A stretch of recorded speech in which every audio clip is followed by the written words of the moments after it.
ಸ್ನೇಹಿತರೆ, welcome back. ನೀವು ನೋಡ್ತಿದ್ರ ಜೈ motivation speaker YouTube channel. ಇವತ್ತಿನ ಟಾಪಿಕ್ ಏನು ಅಂತ ಹೇಳಿದ್ರೆ, ನಾವು ಪ್ರೀತಿ ಮಾಡುವಂತ ವ್ಯಕ್ತಿಗಳು ನಿಜವಾಗ್ಲೂ ನಮ್ಮನ್ನ ಪ್ರೀತಿನೇ ಮಾಡ್ತಿದಾರಾ ಅಥವಾ ಡವ್ ಮಾಡ್ತಾ ಇದ್ದಾರಾ? Simple symptoms ಹಿಂಗಿರುತ್ತೆ. ಆಕ್ಚುಲಿ ಕೆಲವರು ಮೈಂಡ್ಗೆ ಮಾಡ್ತಿರ್ತಾರೆ, ಇನ್ ಕೆಲವರು ಮ್ಯಾನೇಜ್ ಮಾಡ್ತಾ ಹೋಗ್ತಿರ್ತಾರೆ. ಬಟ್ ಸ್ಟಿಲ್ ಕೆಲವೊಂದಿಷ್ಟು ಬಿಲೀವ್ ಮಾಡಬಹುದಾ ಅಂತ ಹೇಳಿದ್ರೆ ಕೆಲವೊಂದಿಷ್ಟು ಲಕ್ಷಣಗಳು ಇರುತ್ತೆ. ಸೊ ಅದನ್ನ ನಾನು ಇವತ್ತು 3 ಟಿಪ್ಸ್ ಅಂತ ನಿಮ್ಗೆ ಶೇರ್ ಮಾಡ್ತಾ ಇದ್ದೀನಿ. ವಿಡಿಯೋ ಕೊನೆ ತನಕ ನೋಡಿ. ಅಂಡ್ ಹೇಗ್ ಬರ್ತಾ ಇದೆ ವಿಡಿಯೋ, ನಿಮ್ಗೆ ಇಷ್ಟ ಆಗ್ತಿದೆಯಾ ವಿಡಿಯೋಸ್ ಅಂಡ್ ಟಾಪಿಕ್ ಗಳು ಇಷ್ಟ ಆಗ್ತಿದ್ಯಾ ದಯವಿಟ್ಟು ಕಮೆಂಟ್ ಮಾಡಿ ತಿಳಿಸಿ. ನೋಡ್ತಾ ಇದ್ದೀರಾ ಬಟ್ ನಿಮ್ಮ ಅನಿಸಿಕೆನ ತಿಳಿಸ್ಕೊಡ್ತಾ ಇಲ್ಲ, ಕೆಲವರಷ್ಟೇ ಮಾಡ್ತಿದ್ರಿ. ಸೊ ನಿಮ್ ಒಟ್ಟಿಗೆ ಮಾತಾಡ್ಬೇಕು ಅಂದ್ರೆ ಕಮೆಂಟ್ ಸೆಕ್ಷನ್ ಬಿಟ್ರೆ ಬೇರೆ ಇಲ್ಲ ದಾರಿ ನನ್ಗೆ. ಸೊ ಒಂದ್ ಕಾರಣ ಕೇಳ್ತಾ ಇದ್ದೀನಿ.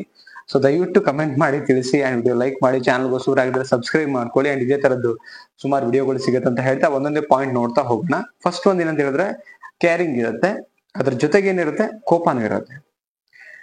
ಕೇರಿಂಗ್ ಅಂದ್ರೆ ಹೆಂಗಿರುತ್ತೆ ಅಂತ ಹೇಳಿದ್ರೆ, ನಿಜವಾಗ್ಲೂ ನಿಮ್ಗೆ ತುಂಬಾ ಮಗು ತರ ಟ್ರೀಟ್ ಮಾಡ್ತಿರ್ತಾರೆ, ತುಂಬಾ ಕೇರ್ ಮಾಡ್ತಾರೆ. ಸಣ್ಣ ಪುಟ್ಟ ವಿಚಾರದಲ್ಲೂ ಕೂಡ ನಿಮ್ಮನ್ನ ಎಲ್ಲೂ ಬಿಟ್ಕೊಡ್ತಾ ಇರಲ್ಲ. ಲೈಕ್ ನಿಮ್ಗೆ ಸ್ವಲ್ಪ ಜ್ವರ ಬಂದ್ರೆ ಅಥವಾ ನಿಮ್ಮ ಡ್ರೆಸ್ಸಿಂಗ್ಸ್ ಆಗಿರ್ಬೋದು, ನಿಮ್ಮ ಊಟದಲ್ಲಿ ಆಗಿರ್ಬೋದು, ರೈಟ್, ಸಣ್ಣ ಪುಟ್ಟ ಗಾಯಗಳಾಗಿರ್ಬೋದು, ಅಥವಾ ಸ್ವಲ್ಪ ಏನೋ ಹೆಲ್ತ್ ಅಪ್ಸೆಟ್ ಆಗಿರ್ಬೋದು, ಅಥವಾ ತುಂಬಾ ಟೈರ್ಡ್ ಆಗಿರ್ಬೋದು, ಇದು ಒಂದಿನ ಮಾಡಲ್ಲ ಆಕ್ಚುಲಿ, ಎವ್ರಿ ಟೈಮ್. ಅವಾಗ ನಿಮ್ಮನ್ನ ಲೈಕ್ ನೀವೇ ಮೆಜಾರಿಟಿ ಆಗಿರ್ತೀರಿ. ಲೈಕ್ ನಿಮ್ಮನ್ನ ಬಿಟ್ರೆ ಅವರಿಗೆ ಆಪ್ಷನ್ಸ್ ಇಲ್ಲ ಲೈಫ್ ಅಲ್ಲಿ. ಸೊ ಅದು ನಿಜವಾಗ್ಲೂ ಫೀಲ್ ಕೊಡುತ್ತೆ. ಲೈಕ್ ನೀವೇ ಎಲ್ಲ ಅಂತಂದಾಗ ಡೆಫಿನೆಟ್ಲಿ ನಿಮ್ಮನ್ನ ತುಂಬಾ ಕೇರ್ ಮಾಡ್ತಾರೆ. ಅಂಡ್ ಅಷ್ಟೇ ಕೋಪನೂ ಮಾಡ್ಕೊಳ್ತಾರೆ. ಕೋಪ ಅಂತ ಹೇಳಿದ್ರೆ, ಆ ಕೋಪ ಇಲ್ಲಾಂದ್ರೆ ಪ್ರೀತಿ ಇರೋಕ್ ಸಾಧ್ಯನೇ ಇಲ್ಲ. ಸಪೋಸ್ ಕೋಪ ಮಾಡ್ಕೊಳ್ಳಿಲ್ಲ ಅಂದ್ರೆ ಅಲ್ಲಿ ಪ್ರೀತಿನೇ ಇಲ್ಲ ಅಂತ ಅರ್ಥ.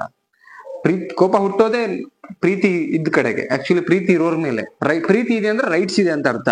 ಸೊ ಅವಾಗ್ಲೇ ಕೋಪ ಬರೋಕ್ ಸಾಧ್ಯ. ಸೊ ಇಲ್ಲಿ ಈಗ ಅವ್ರೇನೋ ಕೇರ್ ಮಾಡ್ತಾರೆ, ಅದಕ್ಕೆ ನೀವು ರೆಸ್ಪಾಂಡ್ ಮಾಡಿಲ್ಲ, ಅಥವಾ ಅವ್ರೇನೋ ಹೇಳ್ತಾರೆ ನಿಮ್ಮ ಒಳ್ಳೇದಕ್ಕೆ, ಅದ್ ಮಾಡಿಲ್ಲ, ಇದ್ ಸ್ವಲ್ಪ ಕೋಪ ಬರುತ್ತೆ, ಅವ್ರಿಗೆ ಟ್ರಿಗರ್ ಆಗತ್ತೆ. ಇದೇನು ನಾನು ಇಷ್ಟ ಹೇಳ್ತೀನಿ ಮಾಡ್ತಾ ಇಲ್ವಲ್ಲ ಅಂತೇಳಿ ಅದೊಂದು ಕೆಟ್ಟ ಕೋಪ ಬರ್ತಾ ಇರೋದು ಅವ್ರಿಗೆ. ಸೊ ಇದು ಎರಡು, ಕ್ಯಾರಿಂಗು ಪ್ಲಸ್ ಕೋಪ ಎರಡು ಇದ್ರೆ ಫಸ್ಟ್ ಟಿಪ್ಸು ಅಥವಾ ಲಕ್ಷಣ ಇದು ಅನ್ಕೊಳ್ಳಿ, 100% ನಿಮ್ಮ ಲವ್ ಮಾಡ್ತಾ ಇದ್ದಾರೆ ಅಂತ ಅರ್ಥ. ಸೆಕೆಂಡ್ ಪಾಯಿಂಟ್ ಏನಂದ್ರೆ, ಈಗ ನೋಡಿ, ಒಂದು ಲವ್ ಅಥವಾ ಸಂಸಾರ, ಒಂದು ರಿಲೇಶನ್ಶಿಪ್ ಅಂದ್ರೆ ಜಗಳ ಕಾಮನ್ ಆಗಿದ್ದೇ ಇರುತ್ತೆ. ಸೊ ಜಗಳ ಆದ್ಮೇಲೆ ಅದನ್ನ ಕ್ಯಾರಿ ಮಾಡ್ಕೊಂಡು ಹೋಗ್ಬಾರ್ದು. ಆಕ್ಚುಲಿ ಸ್ಟಾಪ್ ಮಾಡ್ಬೇಕು. ನೆನ್ನೆ ಮುಗೀತು, ನಾಳೆ ಹೊಸ ದಿನ, ಆ ಫ್ರೆಶ್ ಡೇ, ಅಲ್ಲಿಂದ ಸ್ಟಾರ್ಟ್ ಮಾಡ್ಬೇಕು. ಅಂಡ್ ನೆನ್ನೆ ಆಗಿರೋ ಬಗ್ಗೆ ಜಸ್ಟ್ ಒಂದು ಕಮ್ಯುನಿಕೇಶನ್ ನಡೀತಾ ಇರತ್ತೆ. ಹಿಂಗ್ ಮಾಡಿದಾಗ ನನಗೆ ಕೋಪ ಬಂದಿತ್ತು, ಸರಿ ಮಾಡ್ಕೊಳ್ಳೋಣ, ನೀನ್ ಹಂಗ್ ಮಾಡ್ಬೇಡ ನೆಕ್ಸ್ಟ್, ನಾನ್ ಹಂಗ್ ಮಾಡಲ್ಲ ನೆಕ್ಸ್ಟ್, ಇದಿದೆಯಲ್ಲ ಆಕ್ಚುಲಿ ಸರಿಪಡಿಸ್ಕೊಳಕ್ಕೆ. ಸೊ ಅದ್ ಮಾಡ್ತಾರೆ. ಹುಡುಗ ಇರ್ಬೋದು, ಹುಡುಗಿ ಇರ್ಬೋದು, ವಾಟ್ ಎವರ್ ಯಾರೇ ಇರ್ಬೋದು. ಸೊ ಕೋಪ ಬಂದಾಗ, ಜಗಳ ನಡೆದ ಮೇಲೆ ಅದನ್ನ ಸರಿಪಡಿಸ್ಕೊಳ್ತಾರೆ. ಕೆಲವ್ರು ಏನಂದ್ರೆ ನನಗೂ ಅದಕ್ಕೂ ಸಂಬಂಧನೇ ಇಲ್ಲ ಅಂತ ಸುಮ್ಮನೆ ಆಗ್ಬಿಡ್ತಾರೆ. So ಹಂಗಿರ್ಕೂಡ್ದು actually. ಅದಾದ್ಮೇಲೂ ಕೂಡ ಸರಿಪಡಿಸೋಕ್ ನೋಡ್ಬೇಕು. ನೆನ್ನೆ ಮುಗೀತು, ಇವತ್ತು ಹೊಸ ದಿನ, ಚೆನ್ನಾಗಿರೋಣ, ಬದುಕೋಣ, ಹಿಂಗಿರೋಣ. ಓಕೆ, ಲೈಫಲ್ಲಿ ಏನು ಇಲ್ಲ, ಲೈಫ್ ಇರೋಷ್ಟು ದಿನ ಚೆನ್ನಾಗಿರೋಣ. ಈ ತರ ಯಾರು ಮಾತಾಡ್ತಾರಲ್ಲ, ಅಥವಾ ಯಾರು ಇರ್ತಾರ ಆ ತರ ಒಂದು ನೇಚರ್ ಇದ್ದವರು, ನಿಜವಾಗ್ಲೂ ಯು ಆರ್ ಲಕ್ಕಿ. ಅಂಡ್ ಆ ತರದ್ ಇದ್ರೆ ನಿಜವಾಗ್ಲೂ ನಿಮ್ಗೆ ನಿಜವಾಗ್ಲೂ ಪ್ರೀತಿ ಮಾಡ್ತಿದ್ದಾರೆ ಅಂತ ಅರ್ಥ, ಒಂದ್ ಅರ್ಥದಲ್ಲಿ ಹೇಳ್ಬೇಕಂದ್ರೆ. ನೆಕ್ಸ್ಟ್ ಪಾಯಿಂಟ್ ಏನಂತ ಹೇಳಿದ್ರೆ, ಅರ್ಥ ಮಾಡ್ಕೊಳ್ತಾರೆ ಅಂಡ್ ಬಿಲೀವ್ ಮಾಡ್ತಾರೆ. ಅರ್ಥ ಮಾಡ್ಕೊಳ್ಳೋದು ಅಂದ್ರೆ ನಿಮ್ಮನ್ನ ಪ್ರತಿ ವಿಚಾರದಲ್ಲೂ ಅರ್ಥ ಮಾಡ್ಕೊಳಕ್ ನೋಡ್ತಾರೆ. ಸಪೋಸ್ ನಿಮ್ ಕೆಲ್ಸ ಸಮಯ ಕೊಡಕ್ ಹಾಕಿಲ್ಲ ಅಂತ ಹೇಳಿದ್ರೆ, ಆ ಟೈಮಲ್ಲಿ ಅರ್ಥ ಮಾಡ್ಕೊಳ್ತಾರೆ, ಇವ್ನು ಬಿಸಿ ಇದ್ದಾನೆ, ಬಟ್ ಅಷ್ಟೇ ನನ್ ಕೇರ್ ಮಾಡ್ತಾನೆ, ಅಷ್ಟೇ ನನ್ ಜೊತೆ ಕಮ್ಯುನಿಕೇಟ್ ಮಾಡ್ತಾನೆ. ಸೊ ಸಮಯ ಹಂಚ್ಕೊಳ್ತಾನೆ, ಪ್ರೀತಿ ಹಂಚ್ಕೊಳ್ತಾನೆ, ಭಾವನೆ ಹಂಚ್ಕೊಳ್ತಾನೆ, ಕೆಲವು ವಿಚಾರಗಳನ್ನ ಹೇಳ್ಕೊಳ್ತಾನೆ, ರೈಟ್. ಆಮೇಲೆ ಕುಗ್ದಾಗ ಜೊತೆಗೆ ನಿಲ್ಲುವಂಥದ್ದು, ನಾನಿದ್ದೀನಿ ನಿನ್ ಜೊತೆಗೆ ಅಂತ ಹೇಳುವಂಥದ್ದು. ಅಂಡ್ ಅದ್ರ ಜೊತೆಗೆ ಏನಂದ್ರೆ, ವೆರಿ ಬೋರಿಂಗ್ ಆದಾಗ ಖುಷಿ ಪಡಿಸುವಂಥದ್ದು, ಒಂದು ಗೇಮ್ ಜೊತೆ ಕೂತ್ಕೊಂಡು ಗೇಮ್ ಆಡುವಂಥದ್ದು, ರೈಟ್. ಅಂಡ್ ಅವ್ರ ವೀಕ್ನೆಸ್ ನ, ಅವ್ರ ಪ್ಲಸ್ ನ ಅಂಡರ್ಸ್ಟ್ಯಾಂಡ್ ಮಾಡ್ಕೊಳ್ಳುವಂಥದ್ದು, ಅವ್ರಿಗೆ ಏನ್ ಇಷ್ಟ ಇಲ್ಲ, ಅಥವಾ ಅವ್ರ ಇಷ್ಟ ಕಷ್ಟಗಳನ್ನ ತುಂಬಾ ಚೆನ್ನಾಗಿ ರೂಪನ ನೋಡ್ಕೊಳ್ಳುವಂಥದ್ದು, ಇದನ್ನೆಲ್ಲ ಅಂಡರ್ಸ್ಟ್ಯಾಂಡಿಂಗ್ ಅಂತ ಹೇಳ್ತೀವಿ. ಯಾಕಂದ್ರೆ ಅಂಡರ್ಸ್ಟ್ಯಾಂಡಿಂಗ್ ಪ್ರಕಾರನೇ ಹೋಗ್ಬೇಕಾಗತ್ತಲ್ಲ. ಈ ಒಂದು ಇಬ್ರು ಎಂಗೇಜ್ ಆಗಿದ್ದೀರಂದ್ರೆ ಒಂದು ಸಂಬಂಧನ ತುಂಬಾ ಚೆನ್ನಾಗಿ ನೀವು ಭಾವನೆಗಳನ್ನ ಹಾಕ್ಬಿಟ್ಟು ಬೆಳೆಸ್ತಾ ಇದ್ದೀರಾ, ಅದನ್ನ ತುಂಬಾ ಜೋಪಾನ ನೋಡ್ಕೊಬೇಕಾಗತ್ತೆ. ಅದಾಗ್ಬೇಕು ಅಂದ್ರೆ ಅವ್ರ ಇಷ್ಟಗಳನ್ನ ನೀವು ಕೇಳ್ಬೇಕು, ಇವ್ರ ಇಷ್ಟಗಳನ್ನ ನೀವು ಕೇಳ್ಬೇಕು. ಅವ್ರಿಗೆ ಇಷ್ಟ ಇಲ್ದವ್ರು ನೀವು ಮಾಡಬಾರ್ದು, ನಿಮಗೆ ಇಷ್ಟ ಇಲ್ದವ್ರು ಅವ್ರಿಗೆ ಮಾಡ್ಕೊಡುದು. ಇದೊಂದು ಬಾಂಡಿಂಗ್ ಅಲ್ಲಿ ನಡೀತಾ ಇರ್ಬೇಕು. ಎಷ್ಟೋ ರಿಲೇಶನ್ಶಿಪ್ ಅದಿರಲ್ಲ, ರೈಟ್. ಸೊ ಆ ಕಾರಣಕ್ಕೆ ಹೇಳ್ತಾ ಇದೀನಿ, ನಿಮ್ಮನ್ನ ಲವ್ ಮಾಡ್ತಾ ಇರೋದು ನಿಜಾನ ಅಲ್ಲ ಅಂತ ಹೇಳಿ ತಿಳ್ಕೊಳಕ್ಕೆ. ಅಂಡ್ ಒಂದು ಕಮ್ಯುನಿಕೇಶನ್ ಕೂಡ ನಡೀತಾ ಇರ್ಬೇಕು ಅವಾಗ.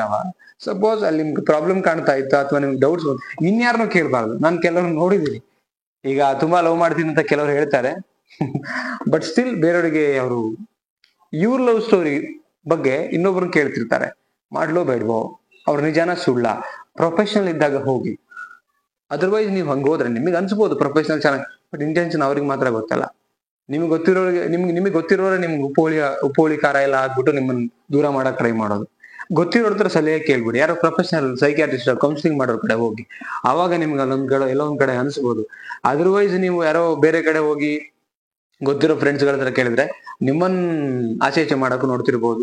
ಬಿಕಾಸ್ ಇಂಟೆನ್ಷನ್ ಏನ್ ಗೊತ್ತಾಗುತ್ತೆ. ಅವನ ಕಾರಣ ಕೇಳ್ತಿದ್ದೀನಿ. ಈ 3 symptoms very important for checking true love or not fake love. ಅಂದ್ರೆ ಫೇಕ್ ಲವ್ ಅಥವಾ ಟ್ರೂ ಲವ್ ಅಂತ ಚೆಕ್ ಮಾಡ್ಕೊಳಕ್ಕೆ ನೀವು ನಿಮ್ಮ ರಿಲೇಶನ್ಶಿಪ್ ಅಲ್ಲಿ ಇದ್ರೆ ಇದನ್ನ ಜಸ್ಟ್ ನೋಡ್ಕೊಳ್ಳಿ ಅಷ್ಟೇ. ಇಲ್ಲ ಅಂದ್ರೆ ಹಾಗೆ ಬಿಲ್ಡ್ ಮಾಡ್ಕೊಳ್ಳಿ. ಬಟ್ ಇಲ್ಲ ಅಂತ ಜಗಳ ಮಾಡ್ಕೊಡುದು. ಆಕ್ಚುಲಿ ಹಿಂಗಿರ್ಬೇಕು ಚಿನ್ನ ಅಂತ ನೀವು ಮಾತಾಡ್ಕೊಳ್ಳಿ ಒಬ್ರಿಗೊಬ್ರು. ಬಟ್ ಫೈನಲಿ ಮನಸ್ಸು ತುಂಬಾ ಪ್ರೀತಿ ಇರಲಿ ಅಷ್ಟೇನೆ. ಅದ್ರ ಕೋಪ ಜಗಳ, because nothing is permanent in life ಅಂತ ನಾನು ಹೇಳಕ್ ಇಷ್ಟಪಡ್ತೀನಿ. ಐ ಥಿಂಕ್ ವಿಡಿಯೋ ಇನ್ಫಾರ್ಮೇಟಿವ್ ಆಗಿದೆ, ನಿಮ್ಗೆ ಒಂದು ರಿಯಲೈಸೇಷನ್ಸ್ ಕೊಟ್ಟಿದೆ ವಿಡಿಯೋ ಅಂತ ಹೇಳಿದ್ರೆ. ನಿಮ್ ಮನಸ್ಸಿಗೆ ಕಮೆಂಟ್ ಮಾಡಿ, ದಯವಿಟ್ಟು ವಿಡಿಯೋನ ಎಲ್ರಿಗೂ ಶೇರ್ ಮಾಡಿ. ನನಗೆ ಬೇಕಾಗಿರೋದ್ರಿಂದ ಶೇರ್ ಮಾಡಿ ಅಂಡ್ ಒಂದು ಸ್ಮಾಲ್ ಆಗಿ ಲೈಕ್ ಮಾಡಿ, ನಿಮ್ಮ ಅನಿಸಿಕೆನ ಕಮೆಂಟ್ ಮಾಡಿ. ಅಂಡ್ ಕೌನ್ಸಿಲಿಂಗ್ ನೀಡಿದ್ರೆ ಫೀಸ್ ಇರತ್ತೆ, ಪೇ ಮಾಡಿ. ಕೆಲವರೆಲ್ಲ ಫೋನ್ ಮಾಡ್ತೀರಾ, ಫೀಸ್ ಇರತ್ತೆ ಅಂತ ಹೇಳ್ತೀನಿ, ಬಟ್ ಬೇಜಾರು ಮಾಡ್ಕೊಳ್ತಾರೆ ಕೆಲವರು ಪೇ ಮಾಡಕ್ಕೆ. ಸೊ ಬಿಕಾಸ್ ನಾನು ಪರ್ಸನಲಿ ಟೈಮ್ ಕೊಡೋದ್ರಿಂದ ಫೀಸ್ ಇರುತ್ತೆ. ಬೇಕು ಅಂದ್ರೆ ಅಪಾಯಿಂಟ್ಮೆಂಟ್ ತಗೊಂಡು ಮಾತಾಡಿ. ಓಕೆ, ಮತ್ತೊಂದು ಟಾಪಿಕ್ ಅಲ್ಲಿ ಸಿಗ್ತೀನಿ. Thank you so much. ನಮಸ್ತೆ.